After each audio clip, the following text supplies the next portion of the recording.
Welcome to my channel. This is JC Rocky Metal Reviews. My name is John, and I got a subscriber request today. I'm doing the self-titled debut album by the band Bad Company. So, Bad Company, they were formed in England in 1973, and a lot of people consider them to be a hard rock, like a supergroup. The band was formed by the singer Paul Rodgers. He was vocalist for the band Free, and later on he led the bands The Firm and The Law. Those were from the 80s and 90s. He also worked as a solo artist, and he's considered to be one of the greatest singers in rock and roll. Now, also in the band, we got Michael Jeffrey Ralphs. He was a founding member of Mata Hoople, and he toured with David Gilmour, Pink Floyd.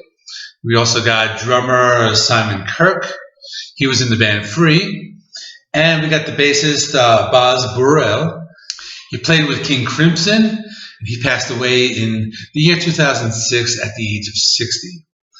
So the self-titled album was released in 1974. It reached number 1 on the Billboard charts and number 3 on the UK album charts.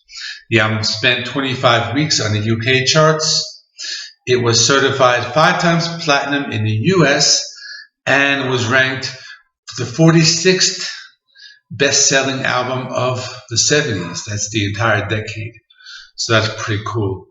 So let me go through these songs now. Number 1 is Can't Get Enough. You know, this was a big hit. You know it. It's like instantly recognizable. I really love the guitar in this one. You know, those like opening chords. Really gives it like a hard rock feel. This is a great, like a classic rock song. It's a sound that just like represents the 70s. Really like the guitar solo in it. It's bluesy. It's melodic. The album has a really nice production. You can hear like the bass very well in it. This is such a classic song you hear on the radio. I love this one. Number 2 is Rock Steady. Really like the intro riff on this one. It's very bluesy. The percussion is pretty cool. Got a nice use of that cowbell going on there. Song has really nice groove to it. Paul Rodgers, he has a really good like vocal performance here, and also includes a nice guitar solo. And number 3 is Ready for Love. So this is a very popular song here on the radio a lot. You know, it's a little slower song, has a real nice groove. Like the distorted sound of the guitar, you know, the use of the piano in the background is pretty cool. Really creates a nice atmosphere. You know, the bass sounds amazing on the song. You can hear like the bass notes very clearly on the song. The piano interlude is awesome, like in the middle of the song. Very melodic. It's a 5-minute song, but we got like a lot going on. You know, the piano outro really like ends the song off really nicely. At number 4, Don't Let Me Down. So this is a slower bluesy ballad. Probably one of like the lesser known songs. I know the Beatles have a song of the same name, but this is a completely different song. Has a gospel influence on it. Well, there's a pretty cool saxophone interlude. You know, the bass sounds like really good on the song, and it also has like a melodic solo. So this is a really good track. At number 5, Bad Company, their most well-known song. I mean, it was covered by Five Finger Death Punch, performed by Garth Brooks, and performed by Tori Amos. They do that one live. This is a great song. You know, it's a perfect mix of like southern rock. You know, the rock piano, distorted guitars.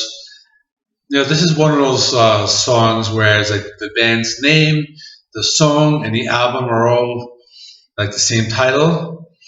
You know, the name was inspired from a text that was written on a Victorian painting. And the song itself, like the whole songwriting, was inspired from a Clint Eastwood movie. It was either one of the spaghetti westerns. I think it was High Plains Drifter. And the song is just a masterpiece, and it just has this like spaghetti western tone. Really love this one. Number 6, The Way I Choose. This is a slow ballad. I like the clean guitar tone. You know, the bass is really high in the mix. Some nice sax playing in the background. Guitar playing is great. You know, hear a little Jimi Hendrix influence on the song. Track number 7 is Moving On. This one's a little more upbeat, has a really nice groove to it. This one reminds me a lot of like the band Aerosmith, with a hard blues rock. You know, the song was written by Mick Rouse, and it was the second single of their debut album. So the song has been described as a blues boogie by the AllMusic critic. His name is Stephen Thomas Earl Wine. Billboard called it like the perfect driving song, and the Detroit Free Press critic, her name was Dana Sue Jackson. She described it as a harder, lunging number and a good beat for dancing. Track number 8 is Seagull. This is the album closer. Really like the acoustic guitars in the song. You know, the lyrics are really deep, thought-provoking. One of the lesser-known songs. This is one of the best like deep cuts. It's not very well known, but it's a really good song. It's melodic. Closes out the album nicely. Okay, so in conclusion, now this album would be the perfect introduction for anyone who is not familiar with the band. This band can almost be compared to like Deep Purple, not really because of their sound, but because they have like these different like eras.